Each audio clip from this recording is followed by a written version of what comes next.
오늘도 하늘 소망 가득하기를 축복합니다. 오늘 함께 보실 하나님의 말씀은 시편 26편 1절에서 2절 말씀입니다. 내가 나의 완전함에 행하여 싸우며 흔들리지 아니하고 여호와를 의지하여 싸우니 여호와여 나를 판단하소서. 여호와여 나를 살피시고 시험하사 내 뜻과 내 양심을 단련하소서. 아멘. 오늘도 하나님의 은혜와 평강이 함께 하시기를 축복합니다. 이 시편 26편은 다윗이 지은 시편으로서 이제 어제 살펴본 25편과 마찬가지로 이 비탄 시편입니다. 이 다윗이 평소에 이 자신이 이 순결한 신앙으로 살아왔다는 것을 하나님 앞에 주장합니다. 그러기 때문에 이 자신이 부당하게 받은 이 고난에서 제발 하나님 구해달라고, 하나님께서 구원해 주셔야 된다고 간절히 호소하고 있는 시편입니다. 물론 다윗 자신이 의로움을 내세우는 거 이런 건 아니에요. 하나님 앞에서 다윗이 내가 의로우니 바라봐 달라 이렇게 하는 사람은 아니지요. 다만 자신의 노력은 알아봐 주시고 하나님 구원해 달라고 하는 간청에 가까운 겁니다. 시편 26편은 비탄 시편이긴 하지만 이 하나님 앞에서 이 순전한 신앙을 주장하는 그 모습을 통해서요, 우리가 이 참 성도라면, 이 하나님의 사람이라면 가져야 되는 신앙의 자세가 무엇인지를 함께 살펴보게 만들어줍니다. 하나님 마음에 합하다, 하나님 마음에 합하다라는 칭찬받은 그 다윗의 모습은 이 땅에서요, 이 신앙인으로서 살아가는 우리에게 닮아가야 하는 하나의 좋은 모습이기 때문에 그렇습니다. 이 시편 26편의 배경은 이 압살롬 반역 때나 아니면 이 세바의 반역 같이 이 다윗에게 이 어려운 일이 벌어졌을 때 기록된 것으로 여겨집니다. 아마도 자신이 하나님 앞에서 이러한 고난당할 만한 잘못을 범하지 않았다, 그럼에도 불구하고 당하는 그 고난에 대해서 하나님 억울합니다, 이러한 심정으로 기록한 것 같습니다. 이 시편 26편의 내용을 보게 되면 이 전반부는 이 하나님의 공의로운 판단을 바라면서 하나님 저는 무죄합니다. 하나님 내가 이 정도 고난을 당할 정도로 내가 이렇게 죄를 범하진 않았습니다. 그러니 하나님 나를 바라봐 주십시오. 이렇게 호소하고 있고, 이 중간 부분은 내 무죄와 하나님 이렇게 공의롭지 않은 분 아니시지 않습니까? 하나님 공의로우신 분이시니까 나를 이 어려움에서 건져달라고 하나님 앞에 호소하고 있습니다. 그리고 마지막 12절은 이 구원을 확신하며 하나님께서 나를 구원시켜 주실 거다는 그 확신에 여호와를 찬양하고 송축하고 있는 모습을 보게 됩니다. 이 다윗이 하나님께 고난에서 구원을 간청하면서 내가 하나님 앞에서 신실했습니다 이렇게 고백하고 있는데, 먼저 자신이 이 주의 진리 중에 행하였다라고 하나님 앞에 고백하고 있습니다. 바로 이 하나님 말씀 따라가면서 이 죄악에 빠지지 않으려고 노력했다라는 고백을 하는 겁니다. 그리고 허망한 사람, 간사한 사람 이런 것들과 함께하지 않았다라고 고백해요. 이 허망한 사람이 누구냐? 이 허망한 사람은 하나님께서 주권을 갖고 계신다는 걸 인정하지 않는 사람이고, 이 세상 욕심 따라 살아가는 사람을 말합니다. 이 간사한 자는 또 누구냐? 자신의 이 사악한 마음을 감추고 위선을 일삼는 자들을 뜻하지요. 바로 이러한 자들의 행위에 영향을 받아 행동하지 않았다라고 다윗은 고백합니다. 바로 악은 그 모양이라도 멀리하려 했다라는 것을 고백하는 거죠.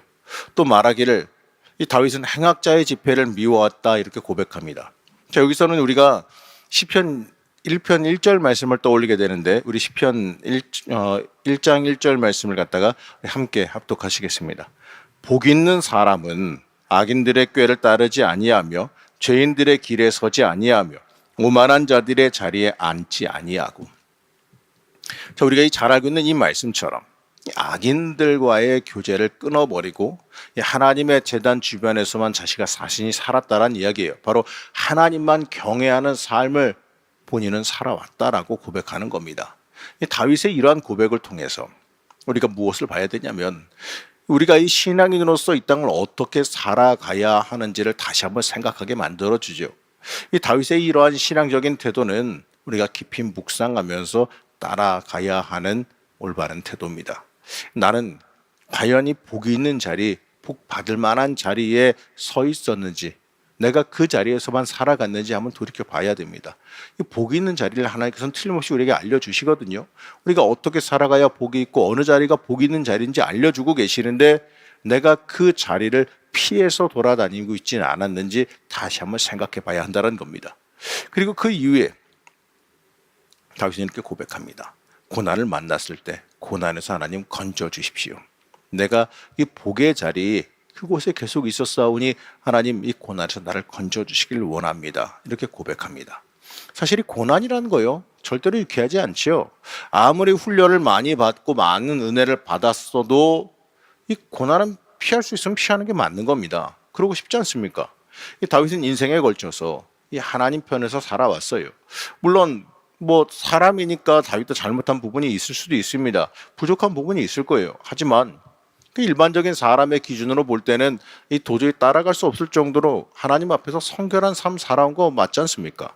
하나님께서도 뭐라고 말씀하십니까? 하나님 보시기에 마음에 흡족하다. 하나님 보시기에 내 마음에 든다라고 평가했던 게 다윗이에요.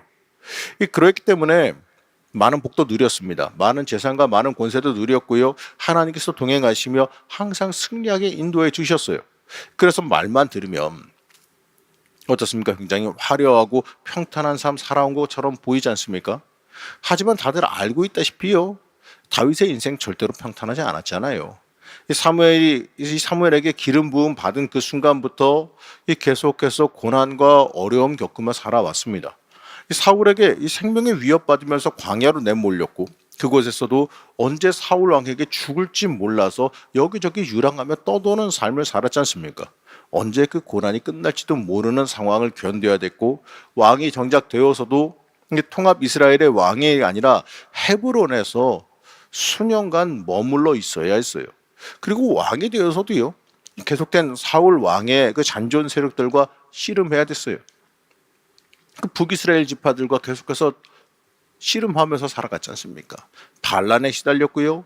심지어 노년에는 아들이 아들을 살인하는 그 사건도 겪었고 그 아들이 이 반란을 일으키게 되고 또 그 아들이 또 죽게 되는 일까지도 경험해야 됐어요. 여러분 이러한 고난을 겪으면서 이 다윗이 자신의 인생을 주관하시고 이끌어 오신 그 하나님께 자신이 이러한 고난을 받을 만한 정도는 아니지 않습니까? 이렇게 읍소하면서 고난에서 건져줄 거를 간청하고 있는 겁니다. 자, 이런 부분에서도요, 우리는 다윗은 그래도 이렇게 이래서 다윗이구나. 이래서 하나님 보시기에 마음에 합한 사람이구나 생각이 들 수도 있습니다. 왜냐하면 일반적으로 이러한 이해할 수 없는 내가 이 정도 고난 당할 만한 일이 아닌데 하나님 너무 강하게 고난 주십니다. 이렇게 이해하기 어려운 고난을 당할 때면 하나님께 대해서 하나님 너무하시는 거 아닙니까? 이게 분노를 표출할 수도 있는 거지 않습니까? 근데 다윗은 이러한 순간에 하나님께 분노를 표출하고 대거리하는 게 아니라 하나님 나 이렇게 하나님 앞에서 순전하게 신앙생활 잘하고 하나님 중심으로 살아왔지 않습니까? 그러니까 나를 잊지 마시고 이 어려움에서 건져 주십시오. 이렇게 하나님께 간청하고 있습니다. 자, 오늘 8절에서 9절 말씀 함께 보시겠습니다. 여호와여 내가 주께서 계신 집과 주의 영광이 머무는 곳을 사랑하오니 내 영혼을 죄인과 함께 내 생명을 살인자와 함께 거두지 마소서. 다윗은 이 모든 것이 하나님께 달려 있다라는 것을 아주 강력하게 믿고 있었기 때문에 이 고난 중에 부당함을 토로하면서 항의하지 않았어요. 다윗은 오히려 이 고난 중에 하나님의 자비하심을 간구합니다. 자비하신 하나님, 나를 구해 주십시오. 이게 참 인상적인 모습인데 맞습니다. 중요한 건 하나님과 기싸움하는 게 아니죠. 하나님과 싸우는 게 중요한 게 아니지 않습니까? 하나님한테 옳고 그르냐 따지는 것만큼 멍청한 게 어디 있어요. 하나님, 내가 이 정도 잘못 범하지 않는데 왜 이렇게 큰 고난 주십니까? 하나님 이게 맞습니까? 하고 하나님과 싸워봤자 뭐 하실래요? 중요한 건 하나님과의 관계를 우리가 형성하느냐, 이게 중요한 거 아니겠습니까? 하나님께 은혜 베풀어 주시기를 간청하는 것, 이게 중요한 거 아니겠어요? 우리는 하나님의 은혜로 살아가는 걸 잊지 말아야 됩니다. 이 다윗과 같이 나를 속량하시고 은혜 베풀어 달라는 그 애타는 간청이 우리의 삶 가운데 있어야 될 줄로 믿습니다. 다윗은 이렇게 고백합니다. 12절 말씀인데 우리 12절 말씀 같이 보시겠습니다. 내 발이 평탄한 데에 섰사오니 무리 가운데에서 여호와를 송축하리이다. 다시 이렇게 고백하지요. 내 발이 평탄한 데에 섰사오니 이 무리 가운데에서 여호와를 송축하리이다. 이 평탄한 곳은 안심하고 뛰어다닐 수 있는 평지를 뜻합니다. 하나님께서 자신의 간구에 응답하셔서 나를 구원해 주실 것이다. 이미 이렇게 확신하고 다윗은 하나님 찬양하고 있습니다. 여러분, 다윗처럼 여호와를 전적으로 의지하는 사람은 이 압살롬의 반란과 같은 그 고난이 다가올지라도 하나님이 주시는 평안을 누릴 수가 있고 회복을 누릴 수가 있습니다. 건져주시고 지키시는 하나님의 은혜를 체험하게 되어 있습니다. 우리 사랑하는 성도 여러분, 우리의 인생 속에도요, 이 다윗과 같이 하나님 앞으로 더 가까이 나아가는 모습이 있어야 될 줄로 믿습니다. 이 고난 중에, 아픔 중에 이 하나님 품으로 더 깊게 파고드는 이 영적인 지혜가 우리에게도 함께 하시기를 바랍니다. 그럴 때 모든 것이 해결되는 놀라운 은혜도 체험할 줄로 믿습니다. 오늘도 기도하실 때 하나님 앞으로 가까이 나아가시고 이 다윗과 같이 하나님 앞에 엎드리시길 바랍니다. 그러면 하나님께서 틀림없이 우리를 돌이켜 보시사 이 다윗과 같이 어려움과 고난 중에서도 우리를 건져주시고 이 평지를 걸어갈 수 있게끔 우리를 평안하게 인도해 주실 줄로 믿습니다. 오늘도 기도하실 때 그 하나님의 은혜와 복을 받아 누리시기를 축복합니다. 잠시 기도하겠습니다. 우리를 언제나 인도하시며 지키신 하나님, 우리는 하나님 앞으로 하나님께로 나아가야 됨을 고백합니다. 우리를 도우셔서 이 살 길이 있는 자리, 하나님의 그 복이 있는 자리로 우리가 나아갈 수 있게 도와주시옵소서. 하나님 앞으로 나아가면 우리의 인생 가운데 살 길이 열릴 줄로 믿습니다. 우리를 도우시고 지키셔서 이 놀라운 은혜를 오늘도 체험하게 허락하여 주시옵소서. 오늘도 기도하는 가운데 놀라운 은혜와 역사, 하나님의 돌보심이, 하나님의 응답하심이 있기를 소망하며 거룩하고 존귀하신 예수님의 이름으로 기도하였습니다. 아멘.